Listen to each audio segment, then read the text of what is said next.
You're finally earning more than just enough to get by.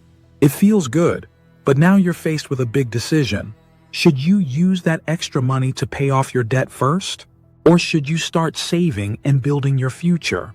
This question confuses millions of people, and it's not just about math. Choosing the wrong path can quietly cost you thousands over the next few years. We'll keep things simple, practical, and backed by real-life examples you can relate to, and make sure you stay till the end. Because I'm sharing a bonus tip that most people never hear, but it works like magic when you're trying to build momentum with money. Welcome to Fintech Innovate AI, where personal finance finally makes sense. We take complex money decisions and break them into simple, clear steps. Section 1. Why this question is so confusing. Paying off debt feels urgent, like something you need to fix right away. Saving money, on the other hand, feels like the smart thing to do for your future. But when your income is limited, choosing between the two can feel impossible. Pick one, and you worry about falling behind on the other. Most people rely on gut feelings or outside pressure when making this choice. But personal finance isn't about guessing. It's about clarity, logic, and timing. In this video, we'll use real numbers and proven strategies to guide you. No jargon, no judgment, just practical advice you can actually use. So let's clear up the confusion and help you make the right move with your money. One that works for your life, not someone else's. Section 2. When you should pay off debt first. Let's talk about debt and why it's often the first thing you should focus on, especially if you're carrying high-interest debt like credit cards or payday loans. Some of these debts charge you 20% to even 30% interest. That means every month you delay, your balance grows, even if you're making payments. No savings account or investment can give you that kind of return. So while saving might feel good, you're losing money faster than you're growing it. Paying off high-interest debt is like giving yourself an instant raise. You free up cash that you can use for your future instead of sending it to the bank. It also reduces financial stress and improves your credit score over time. The less debt you carry, the stronger your foundation becomes. And once that debt is gone, you'll find it easier to start saving and stay consistent. Because now, your money works for you, not against you. Section 3. The case for saving first. Now imagine this. You get hit with an unexpected bill.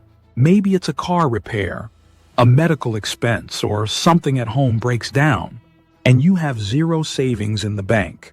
No safety net, no backup plan, just your credit card. Again, without an emergency fund, you're forced to borrow more. That means even more debt, more interest, and more stress. This is why it's so important to save a starter emergency fund, even before you tackle debt. Just having $1,000 set aside can protect you from falling deeper into the debt trap. It's not a full savings plan. It's your financial breathing room. A small cushion that helps you stay in control when life throws surprises your way. Building this fund gives you peace of mind and confidence. And from there, you can start paying off debt without worrying about the next emergency. Section 4. The balance task. In your plan, here's the part most people don't realize. You don't have to choose one or the other. It's not just debt or savings. You can do both with the right plan. Start by building a small emergency fund. Even $1,000 is enough to protect you from small but stressful surprises. Once that's in place, shift your focus toward paying off high-interest debt. Tackle it one payment at a time, but with intention and consistency. At the same time, keep saving, even if it's just a little every week. Set up automatic transfers so saving becomes a habit, not a decision. This approach gives you balance. You're building financial protection while getting rid of the debt that holds you back. It keeps you steady, even if life throws you off track. And it builds a rhythm that makes progress feel sustainable, not overwhelming. Section 5. Think in terms of interest versus return. Let's make this easy by looking at the numbers. Sometimes, math tells the truth better than emotion ever could. If your debt is costing you 20% in interest, but your savings are only earning 3%, you're actually losing money by choosing to save first. In that case, paying off debt gives you a higher return instantly. It's like earning 20% back, just by eliminating that interest drain. But if your debt has a low interest rate, say 3% to 5%, it's a different story, especially if you have access to a high-yield savings account or an employer match through a 401k. In those situations, saving might actually bring more long-term value.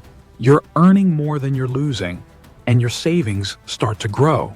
That's why it's so important to compare the cost of debt with the potential return on savings. Don't guess. Let the math guide your money moves. Section 6. John's story. From debt stress to financial control. Let's talk about John, a 28-year-old graphic designer trying to get his finances under control. He had $5,000 in credit card debt and absolutely no savings to fall back on. Every month felt like a cycle of stress and survival. He wanted to save, but the debt was always waiting. So John took a simple but powerful first step.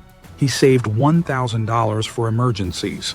It took him just 3 months by cutting a few expenses and staying consistent. Then he focused on his debt using the debt snowball method. He started with the smallest balance and worked his way up, one card at a time. In less than a year, John cleared all of his credit card debt. Now he's building his savings with confidence and no panic. This isn't luck or magic. It's just mindset, consistency, and basic money math applied with discipline. Section 7. Which comes first? The real answer. So, what should you actually do first? Save money or pay off debt? Here's the real answer. It depends on your personal situation. There's no one-size-fits-all plan, but there is a strategy that fits your needs. If you're dealing with high-interest debt, like credit cards, that should be your top priority. Paying it off quickly saves you money and reduces long-term financial pressure.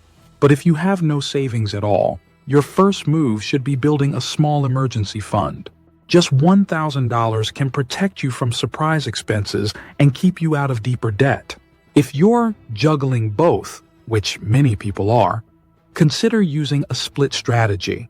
Put a small amount towards savings each month while focusing the majority of your money on debt. This way, you're staying protected and still making real progress. And as your income grows, you can shift your focus based on what matters most. Remember, there's no perfect plan, only a plan that protects you and moves you forward. The goal is to stay consistent, stay in control, and make smarter decisions with each step. Bonus tip: automate your wins, even if it's tiny.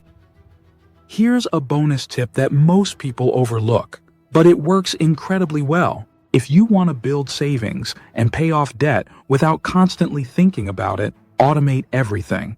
Set up automatic transfers, even small ones. For example, $25 a week to your savings and $50 towards your debt. It may not feel like much at first, but it adds up faster than you think. And the best part? You won't have to rely on willpower or remember to do it manually.